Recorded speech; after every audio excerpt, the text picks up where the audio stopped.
quick and briny Asian cucumber salad. Some people like to smash cucumbers, but I like to slice them to reveal some more surface area. Heavily salt and massage before draining after 20 minutes. Add generous chili crisp, soy sauce, sesame oil, and Chinese black vinegar to taste. Stir. Sesame seeds for crunch and texture, and that's how we made.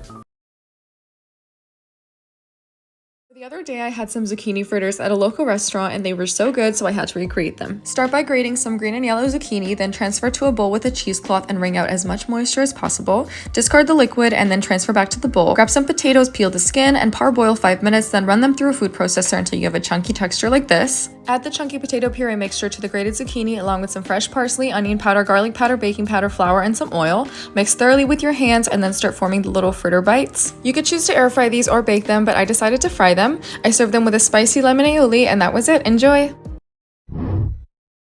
Does anybody else find it weird that people have no problem shoving junk food and processed food down their face, waiting in a line at McDonald's to get a 50-cent decaying meat burger, but when you try to introduce them to a plant-based diet that is meant for healing and is used as natural medicine for centuries, that's when they Google, that's when they research, and that's when they have a problem.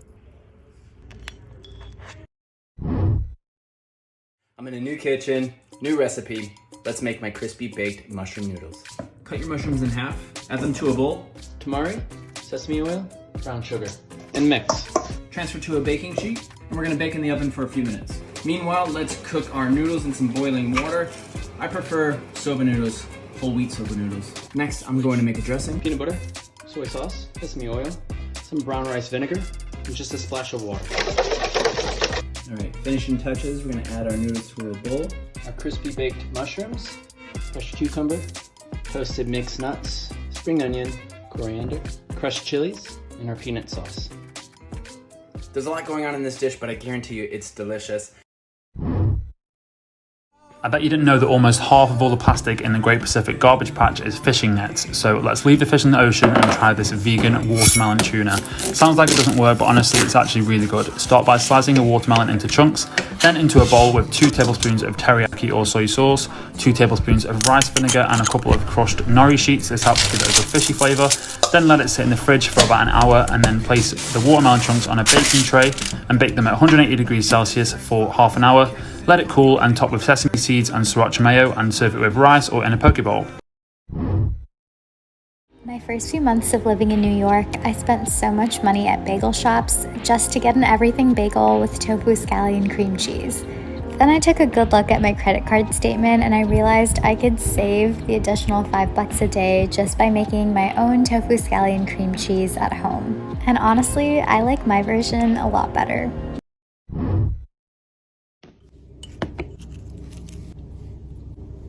Literally one of my favorite snacks ever. Snacks, side dishes. So crispy.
my gosh, you need to make this.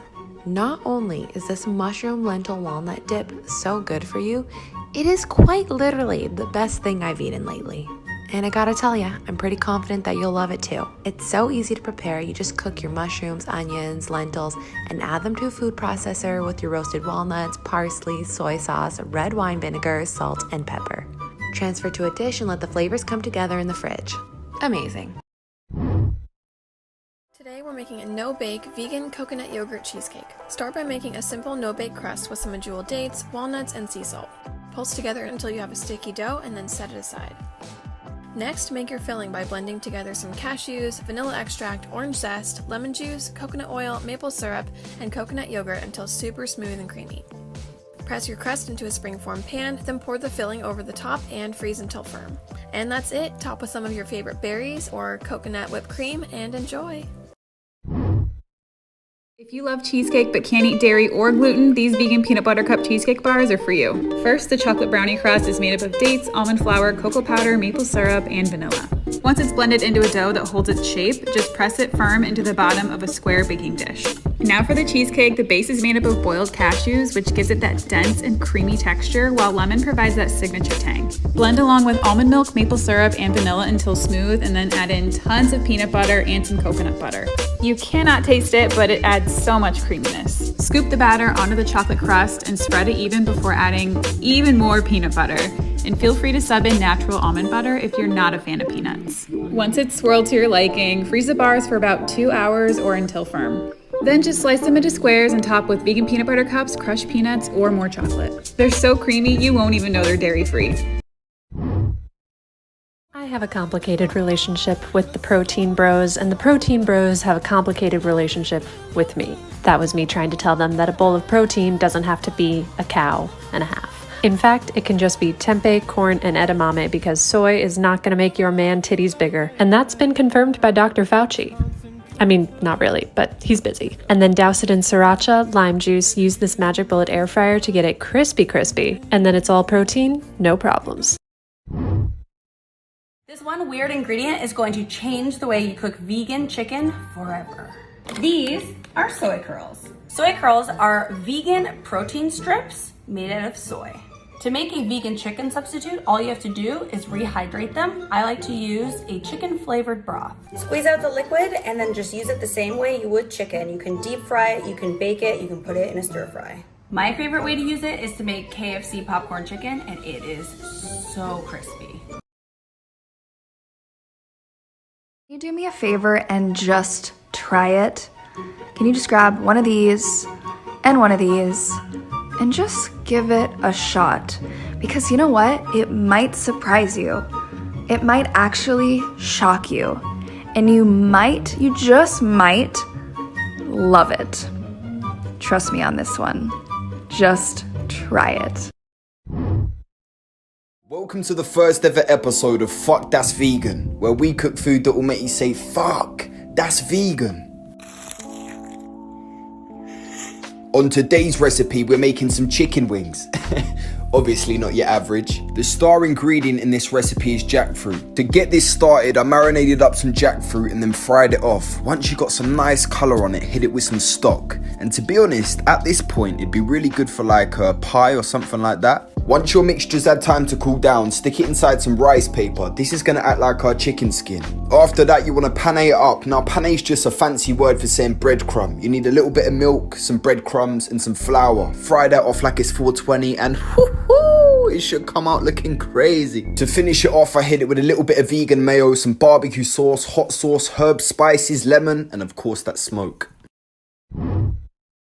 Being a vegan Mexican is so fun. I like to recreate my favorite childhood meals. I use a lot of the original ingredients, but simply swap out for vegan items. I use my new multi-grain cooker that Aroma Houseware sent me. I love that I can just throw my albondigas in there and then I come back to an amazing, hearty, and warm dinner. We really need to destigmatize desi food as unhealthy. Like, that's literally the whole point of this channel. But I feel like unfortunately there is this misconception that South Asian food is just butter chicken and garlic naan. And that's further manifested into people thinking that Indian food is just curry with lots of butter and thickened cream, when in fact our home-style cooking is quite the opposite. Like, those foods are not staples in Desi households. Having lentils cooked in aromatics and spices with so many health benefits are what I have and other Desi kids have grown up eating. I feel like Eurocentric diet and health culture has caused this underlying pressure that if you're not eating salads and smoothie bowls, then you're being unhealthy, which is definitely not the case. It is actually so sad to me that I used to feel guilty about wanting to eat dal, sabzi and roti as a meal.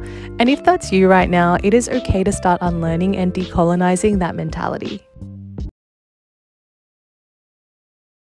What's something that you can eat every single day and not get tired of? And I'm not talking about something that you eat sometimes that you just love. Like, I'm talking about something that you're disgustingly obsessed with and that you could actually eat for breakfast, lunch, and dinner and never get sick of and never want anything else to eat except for this exact item. I want to see videos of you eating this food. I want to see pictures of this food. I want to see your camera rolls consumed with this food. I want to see videos and proof that you eat this food.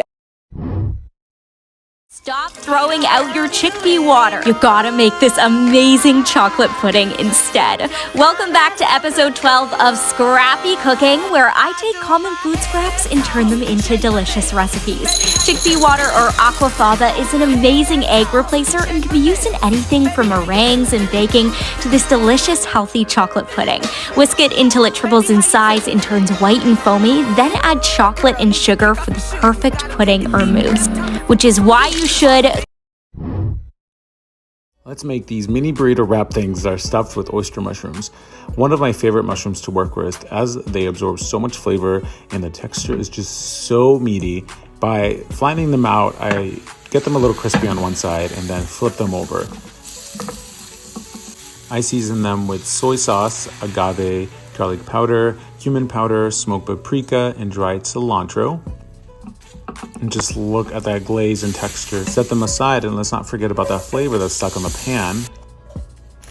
Today we are using Mi Rancho's gluten-free tortillas, and they fluff up so nicely. The tortilla is topped with a bit of mushrooms, the grilled onions, salsita, chipotle crema, cilantro, avocado, and a bit of lime juice. Provecho.